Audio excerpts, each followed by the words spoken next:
আপনি মনে করেন মেজরিটি, আপনার সমস্যা না তো। ইটস ভেরি ইম্পর্টেন্ট যে এটা এটা এইখানেই প্রবলেমটা, যে আমরা প্রথমেই করেছি কি এটা ওদের সমস্যা।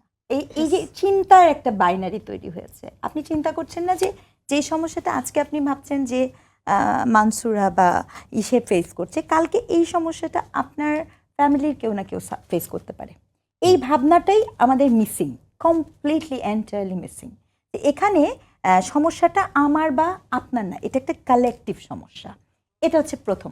আপনি খেয়াল করে দেখবেন যে প্রায়ই দেখছেন যে দেখেন, এটা আমি বলতে চাই ঘটনা প্রসঙ্গে, আপনি প্রশ্নটা করেছিলেন তাদেরকে, বাট তারা বলেনি। প্রথমত আমি স্ট্রংলি মনে করি কোনো ফোন আলাপ কখনোই ফাঁস করা উচিত না। মিডিয়ার এক্ষেত্রে অনেক সচেতন হওয়া উচিত। মিডিয়ার একটা খুব রেসপন্সিবল একটা রোল আছে। পলিটিক্যাল পার্টির পাশাপাশি প্যারালালি এই ডিসকোর্সটা মিডিয়া থেকে তৈরি হয়। আমি আপনাকে একটা জিনিস দেখাই। আপনি দেখবেন মিডিয়াতে আপনি দীর্ঘদিন নাটক সিনেমা করেছেন, সেটা কি রাস্তা দিয়ে হেঁটে গেলে একটা মেয়েকে তুলে নিয়ে যাওয়া যায়। আপনি একটা মেসেজ দিচ্ছেন কিন্তু জনমনে এই নাটকে। আবার আপনি দেখেন ওটা তো এমন না যে আগের, আপনি এই যে সর্বশেষ যে সুড়ঙ্গ নামের যে একটি ছবি হলো, সেই ছবিটাতে আপনি পুরস্কারও পেলো কিন্তু। হ্যাঁ, আমি নামটা ছবির নামটা এই জন্য দিয়েছি কারণ এই ছবির যে কন্টেন্টের মধ্যে একটা মেসোজেনিস্ট একটা অ্যাটিটিউড দেখানো হয়েছে। এই অ্যাটিটিউডটা কি বলি আমি আপনাকে একদম করে বলছি যে আপনি দেখেন যেখানে নারীকে আপনি কি দেখাচ্ছেন, নারীর জন্য আপনার কতগুলো টার্ম আছে, gold digger, sugar daddy, code and code, এই টার্মগুলো। আমাকে একটা কথা বলেন তো যে কোথায় কোথায় লেখা আছে যে কোনো নারী আপনি যদি তাকে ভিজিবল হতে দিবেন না, কর্মক্ষেত্রে আসতে দিবেন না, তিনি তার নিরাপত্তার জন্য তো আপনি তো তার জন্য কোনো অপশন রাখছেন না।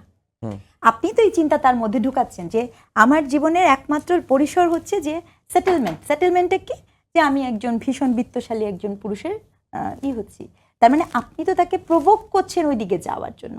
এই যে আপনি একটা রেসপন্সিবিলিটি নিচ্ছেন, আপনি যে প্রভোক করছেন, এই প্রভোকেটিভনেসটা তো আপনি দেখতে পাচ্ছেন না।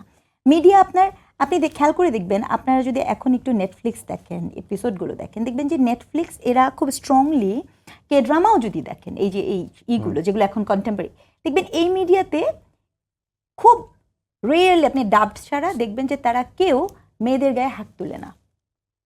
একদম স্ট্রংলি আমি আপনাকে দেখি, মানে আপনি খেয়াল করবেন মেয়ের গায়ে হাত তুলছে, কোনো পুরুষ কোনো নারীকে একটা যদি চড় মারে, এই সিন আপনি দেখাতে পারবেন না। নেটফ্লিক্সের মতো প্ল্যাটফর্মগুলোতে আপনি পাবেন না। এটি পাবেন কি এই সাবকন্টিনেন্টে। কেন পাবেন? তার কারণ এই সাবকন্টিনেন্টে আপনি এই চিন্তাটাকে প্রমোশন দিচ্ছেন। আচ্ছা, আরেকটা জিনিস আমি বলতে চাই, আরেকটা প্রবলেম আছে, এটা আমি আমার মেয়েদের বলতে চাই যে আপনারা ইগনোরেন্ট, মানে নেয়ার ক্যাপাসিটি আমাদের মেয়েরা কিন্তু অনেক কিছু ইগনোর করে। আমরা ছোটবেলা থেকে বড় হয়েছি, এই পর্যন্ত যে এসেছি, এখানে যে আমরা 3 জন বসেছি, এবং এটা কেউ বলতেই পারবে না যে আমাদের পাবলিক পরিসরে যখন গিয়েছি, আমরা যখন বাসে উঠেছি, সে হচ্ছে বিভিন্ন জনের চোখ থেকে শুরু করে এমন কিছু নাই, এমন কোনো মেয়ে পাবেন না যে মেয়ে বলবে যে আমি জীবনে কখনো মৌখিক, ভার্বাল, ফিজিক্যাল হ্যারাসের শিকার হয়নি, অ্যাবিউজের শিকার হয়নি। বাস্তবতাটা কিন্তু এখানে।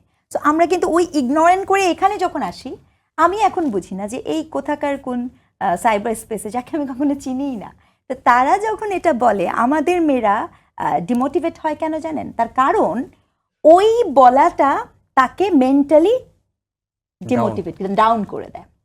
এই জায়গাটা আমি মনে করি যে এটা আমরা এত কিছু যেহেতু ইগনোর করতে শিখেছি, আমাদের এই ইগনোরেন্স প্রক্রিয়াটা রাখতে হবে। কিন্তু ঘটনা হয়েছে কি, আমরা ইগনোর করতে করতে না তো আপনি ওই রেপ থামাতে পেরেছেন, না তো আপনি হ্যারাসমেন্ট থামাতে পেরেছেন, না তো আপনি গৃহ নির্যাতন থামাতে পেরেছেন, এবং আজকে এই অনলাইনও আপনি থামাতে পারবেন না। তার কারণ কি, থামাতে থামাতে কি হয়েছে পরিণতি? আজকে আপনার 5 বছরের শিশু, 9 বছরের আসিয়া, সকলে মিলে এখানে চলে যাচ্ছে। তাহলে এই পরিসরটাকে আপনাকে কি করতে হবে? প্রথমে ভাবতে হবে এটা আমাদের একটা কালেকটিভ সমস্যা, জাতীয় সমস্যার প্রায়োরিটিতে সেট করেন। যখন একটা ইস্যু আসবে তখন দয়া করে ইস্যু ভিত্তিক আলোচনাটা বন্ধ করা খুব জরুরি। দ্বিতীয়, আমার যে আপনার সেফটি নেটের ধারণা, সংরক্ষণের যে ধারণা, এই বোধের মধ্যেও কিন্তু সংকট আছে। সেই বোধটা কিরকম? যেমন মনে করেন আমাদের এই যে এখন যে হয়তো আপনার আলোচনাতে আছে যে 300 আসনের এই যে 100 আসনের সংরক্ষিত এগুলো আছে, এটাতে আমরা আসবো হয়তো বা। কিন্তু এইখানে খুব গুরুত্বপূর্ণ এই যে জাতীয়তাবাদী ছাত্রদল, হ্যাঁ, অথবা আপনার বাসদ জাসদ বামপন্থী, এদের কোন পার্টিটার একটা হ্যারাসমেন্ট সেল আছে পার্টিগতভাবে, যেখানে আপনার কোনো ধরনের নিপীড়নমূলক কথা, কালকে যদি কেউ তাকে অ্যাবিউজ করে হার্ম করে সেখানে যে সে বলবে? কেন এটা তাদের চিন্তার মধ্যে আসেনি আপনি আমাকে বলেন তো? এত এত সংস্কার করে ফেলছেন, কখনো মনে হলো না আসলে কি তাই এই পার্টিগুলার মধ্যে কি হ্যারাসমেন্ট হয় না? আপনি তো সদ্য এই আলাপ নিয়েই বসে বসে পড়লেন। তাহলে আপনার চিন্তাতেই আপনি দেননি এটা বাদ। আপনার আইন হয়ে আছে 2009-এর। আরেকটা কথা, হ্যারাসমেন্ট কিন্তু শুধু নারী হয় না, হ্যারাসমেন্ট কিন্তু পুরুষও হয়।